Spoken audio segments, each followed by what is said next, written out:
नमस्कार प्यारे विद्यार्थियों। लास्ट वीडियो में अपन ने समविभव पृष्ठ और समविभव पृष्ठ के संबंधित विभिन्न गुणधर्म को अपन ने पढ़ लिया था। आज अपन नया टॉपिक शुरू कर रहे हैं कि किसी बिंदु आवेश के कारण विद्युत विभव। बिंदु आवेश के कारण अपन यहाँ पे क्या कहेंगे, विद्युत विभव है वो अपन ज्ञात करना चाह रहे हैं। तो वो अपन ये कह रहे हैं कि कोई बिंदु O है, O के ऊपर कोई बिंदु आवेश क्या है, Q स्थित है। Q से स्मॉल r दूरी पर स्थित कोई बिंदु क्या है, P है।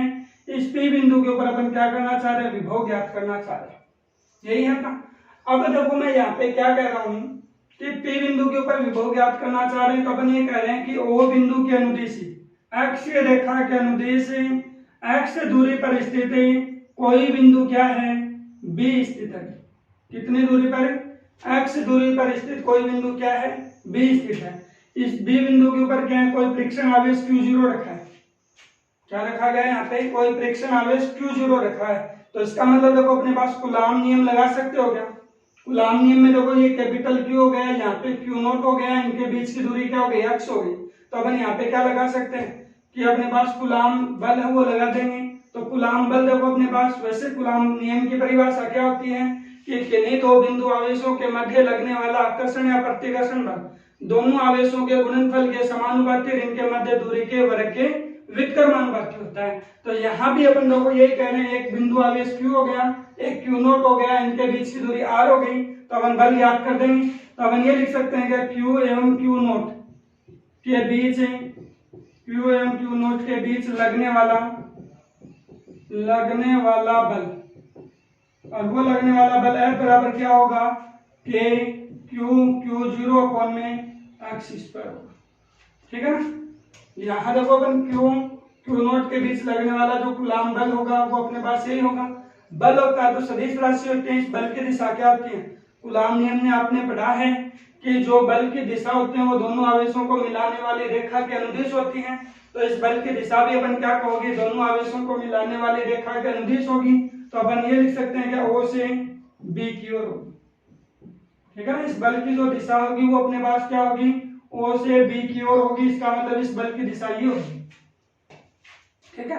अब देखो अपन यहाँ पे कि अपन बिंदु P के ऊपर विभव ज्ञात करना चाह रहे हैं, लेकिन यहाँ पर दो परीक्षण आवेश बिंदु B पर स्थित है। अब मैं ये कह देता कि इस B बिंदु से इस परीक्षण आवेश को बल के विपरीत दिशा में और अपन अत्यल्प विस्थापन dx कर देते हैं, और dx करते तो कहाँ पहुंचता, बिंदु A पर पहुंचता। क्या अपन कह रहे हैं, तो बल तो उधर लग रहा है और अपन जो परीक्षण आवेश है उसको किधर ला रहे हैं, इधर ला रहे हैं। यूं देखो इस ओर ला रहा हूँ, इस ओर ला रहा हूँ, कितना अपन ला रहे हैं, dx दूरी ला रहे हैं। तो dx दूरी अपन लाएंगे तो देखो अपन ये कह देंगे कि dx दूरी, अपन ये कहते हैं कि परीक्षण आवेश Q0 को, परीक्षण आवेश Q0 को बल के विपरीत दिशा में dx दूरी विस्थापित करने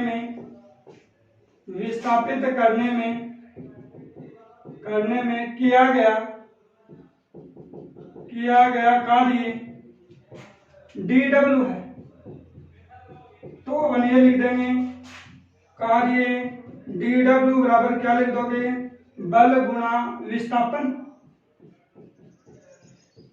और बल और विस्थापन यहाँ पे क्या है, एक दूसरे के विपरीत है। विपरीत है तो अपन यहाँ पे क्या लगा देंगे, माइनस निशान लगा सकते हैं कि यहाँ पर जो कह देंगे बल और विस्थापन क्या है, एक दूसरे के विपरीत है। तो अपन ये कह देंगे बल एवं विस्थापन एक दूसरे के विपरीत है। तो विपरीत है, इसका आंसर अपन यहाँ पे क्या लगा रहे हैं, माइनस लगा रहे हैं। देखो बल तो इधर है भी, ये है, और विस्थापन अपन किधर कर रहे हैं, ये विस्थापन कर रहे हैं। तो बल के विपरीत अपन ने क्या किया, विस्थापन किया, इस कारण अपन यहाँ पे क्या लगा देंगे, ये कर देंगे। अब देखो बल का मान ये रहा अपने पास, ये मान यहाँ पे लगा दो, ये मान यदि अपन यहाँ पे लगाएंगे तो देखो बल का मान और रख देंगे तो देखना अपने पास क्या होगा कि ये यदि अपन लगाते हैं तो देखो dw बराबर क्या होगा, dw बराबर अपने पास क्या होगा, माइनस KQ0 x और ये dx, यही बनना भी। ये सपोज करो कि अपने पास कहां तक कार्य हुआ है, बिंदु B से बिंदु ए तक अपन यदि ला रहे हैं तो अपने पास यहाँ पे क्या हुआ है, कार्य हुआ है। ठीक है ना। अब देखो अपन इसे बल के विपरीत दिशा में अपन हुआ है, बल और विस्थापन एक दूसरे के विपरीत दिशा में होने के कारण यहाँ पे क्या लगा रहे हैं, माइनस लगा रहे हैं। अब अपने को यह भी पता है कि प्रेक्षण आवेश को अपन कहां से कहां तक लाना चाह रहे हैं। प्रेक्षण आवेश को अपन देखो कहां से कहां तक लाना चाह रहे हैं। प्रेक्षण आवेश को अपन ये कह रहे हैं कि बिंदु बी से बिंदु पी तक ला रहे हैं। तो अपन लोग विभव की जब परिभाषा लगाते हैं तो आपको याद होगा कि आवेश को कहां से लाया जाता है। आवेश को अपन लाते हैं तो कहां से लाते हैं, अनंत से। तो यहां अपन ये देखो परिकल्पना ये करेंगे, माना कि बी बिंदु अनंत पर स्थित है, अनंत पर स्थित है तो प्रेक्षण आवेश Q0 को अनंत से बिंदु P तक लाने में किया गया संपूर्ण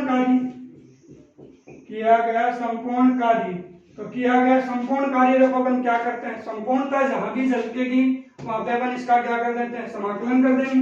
तो समाकलन ऑफ dw, और ये समाकलन ऑफ क्या हो गया, माइनस के क्यू नोट अपॉन में एक्स स्क्वायर और ये dx हो गया। ठीक है ना। तो ये अपने पास होगा। वैसे अपन ने 11वीं में पढ़ा भी है कि अवकलन और समाकलन एक दूसरे के क्या होते हैं, विपरीत होते हैं।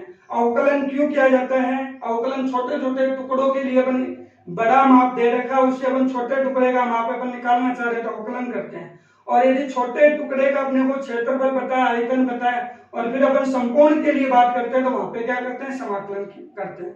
ये सब बातें अपन 11वीं क्लास में पढ़ी है। अब देखो यहाँ पे अपन ये कह रहे हैं कि ये अपने पास क्या है कि अवकलन है। ठीक है ना, अवकलन हुआ, ये अपने पास समाकलन हुआ। तो अवकलन समाकलन आपस में कटा तो यहाँ पे क्या रह गया, W रह जाएगा। तो ये अपने पास देखो एक पॉइंट और देखना, आवेश को कहां से ला रहे हैं, प्रेक्षण आवेश Q0 को अनंत से बिंदु P तक। तो बिंदु P कहाँ है, प्रेक्षण आवेश जो बिंदु आवेश से कहां स्थित है, r दूरी पर। तो अपन ये कहते हैं अनंत से ला रहे हैं, और कहां तक ला रहे हैं, r तक लाते हैं। तो ये भी अपन पढ़ चुके हैं, ये लोअर लिमिट होती है, ये अपर लिमिट होती है, ये भी 11वीं क्लास में पढ़ा है। अब देखो अपने पास उसके बाद में अपन यदि देखो इसका इंटीग्रल अपन जो समाकलन करते हैं, इंटीग्रेशन यदि करते हैं तो देखो क्या होगा, ये तो W हो गया, ये अपने पास क्या होगा माइनस के क्यू नोट, ये अपने पास हो गया अनंत से अपने पास क्या हो गया r 1/x², और ये क्या हो गया dx हो गया। अब देखो इसमें अपन अपने को पता है कि पावर को ऊपर लाएंगे तो पावर किसकी, माइनस की पावर होगी, वो अपने पास क्या होगी, माइनस की। नहीं हुआ क्या, x की पावर n का यदि अपन समाकलन करते हैं तो क्या होगा, जितनी पावर होती है उसमें उतना एक जोड़ देंगे, प्लस उतनी की उतनी पावर बट्टे में जाएंगे, प्लस c कर देंगे। यहाँ c तो आने का कोई काम नहीं है, क्योंकि समाकलन हो गया है, फाइनाइट समाकलन है। ठीक है ना, कि परिमित अपने पास निश्चित समाकलन है, निश्चित है तो वहां पे समाकलन नियतांक का जो अनिश्चितता का माप है वो नहीं आएगा। ठीक है। अब देखो यहाँ पे अपन यदि करेंगे तो ये अपने पास क्या बन जाएगा, इसका समाकलन करो, यहाँ n का मान कितना है, -2 है। तो यहाँ पर यदि करेंगे तो ये क्या हो गया कि क्यू नोट, और ये अपने पास इसका समाकलन करेंगे तो x की पावर है 2 + 1 -2 + 1 इनफाइनाइट से क्या हो गया, r हो गया। तो ये कितना हो गया -k क्यू नोट होगा, x की पावर -1 से ये होगा, और इनफाइनाइट टू r हो जाएगा। तो ये -1, ये इसको बाहर ले तो माइनस ये क्या हो जाएगा, प्लस हो जाएगा। ठीक है, या आप तो ऐसा लिख दो इसको कि ये लिखेंगे तो -k क्यू नोट अपॉन में -1 बाहर निकाल दिया, इस पावर को देखो ऊपर है, इसको आप अपॉन में ले, यही होगा क्या, यही हुआ। ये माइनस से माइनस आपने काट दिया, W बराबर क्या होगा k क्यू नोट, और ये अपने पास 1/r - 1/इनफाइनाइट होगा। ठीक है ना, क्योंकि देखो अपने को पता है पहले अपन कौन सी लिमिट रखते हैं, अपर लिमिट रखेंगे फिर लोअर लिमिट रखते हैं। देखो ऐसा होता है कि अपने पास समाकलन a से b होता है, f dx से ये होता है, तो इसका समाकलन मान लो कैपिटल Fx हो गया। ठीक है ना, कैपिटल Fx अपन कहते हैं लिमिट a से b है, तो अपन पहले क्या करते हैं, अपर लिमिट x की जगह पुट कर दो, x की जगह पुट करेंगे तो ये हो गया फिर लोअर लिमिट लगाते समय अपनी ओर से माइनस लगाएंगे और फिर अपन ये लिख देंगे, ठीक है ना। तो ये इसकी जगह अपन फिर लोअर लिमिट वो पुट कर देते हैं। तो ये अपने ऐसा ही अपने यहाँ पे कर रहे हैं। और 1/इनफाइनाइट होता है, 1/इनफाइनाइट होता है, उसका मान कितना होता है, 0 होता है, ठीक है ना। वो 0 कैसे होगा, वो अपन ये लिख देंगे, इनफाइनाइट ये तीसरी संख्या ऊपर कह देंगे, 0 में किसी भी संख्या का भाग दें तो अपने पास क्या आएगा, 0 ही आएगा। तो आप तो ये याद रख लो 1/इनफाइनाइट क्या होगा, 0 होता है। तो 1/इनफाइनाइट यहाँ पे 0 होगा, तो ये अपने पास देखो क्या रह गया अभी, इस लाइन को हल करो, देखो कि ये अपन यदि करेंगे तो ये अपने पास कितना हो जाएगा, W बराबर है KQ नॉट 1/r और ये -0। तो ये W बराबर क्या हो गया, KQ नॉट अपॉन में R हो गया। ये अपने पास क्या आ गया, कार्य आ गया। अब अपन विद्युत विभव की परिभाषा लगाते हैं। विद्युत विभव की परिभाषा लगाएं तो V बराबर क्या होगा, W अपॉन में Q नॉट होता है कि किसी इकाई धनावेश को अनंत से बिना गतिज ऊर्जा में परिवर्तन किए विद्युत क्षेत्र में स्थित किसी बिंदु तक लाने में उसके विरुद्ध में किया गया कार्य क्या कहलाता है, विद्युत विभव कहलाता है। तो V बराबर क्या होगा, ये W का मान यहाँ पे पुट कर दूं तो अपने पास क्या होगा, यही बना गया, R होगा Q नॉट होगा। तो ये अपने पास क्या होगा, बिंदु आवेश के कारण विद्युत विभव है वो अपने पास ये बनेगा, ठीक है ना। तो वैसे जब अपने को याद होगा बिंदु आवेश के कारण विद्युत क्षेत्र की तीव्रता निकाली थी तो कितनी आई थी, KQ अपॉन में R² था। यहाँ पे विभव आ रहा है वो क्या आ रहा है, KQ अपॉन में R आ रहा है, ठीक है ना।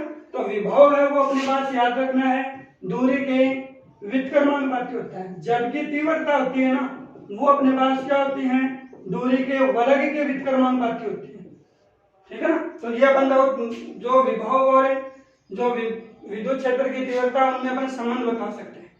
अब देखो अपने पास यहाँ पर V का जो मान लिख रहे हैं वो अपने पास K का मान ये लगा दो, ये कह सकते हैं क्या, यहाँ एप्सिलॉन 0 क्या है, आप बता सकते हो कि एप्सिलॉन 0 यहाँ पे क्या है। तो एप्सिलॉन 0 यहाँ पे क्या है, अपने पास निर्वात की विद्युतशीलता है। तो इस विभव को भी अपन क्या कर देंगे, निर्वात लिख देंगे। तो इस विभव को अपन क्या कर देंगे, V निर्वात अपन करेंगे तो 4π ε0 KQ अपॉन में R कह देंगे। अन्य किसी माध्यम की बात करेंगे तो अन्य किसी माध्यम में अपन कहेंगे तो अन्य किसी माध्यम में क्या होगा, V माध्यम होगा। तो ये क्या होगा, 1/4π ε0 जाएगा। इसको आप एक बार सपोज कर लो 1 होता है ये 2 था, ठीक है ना।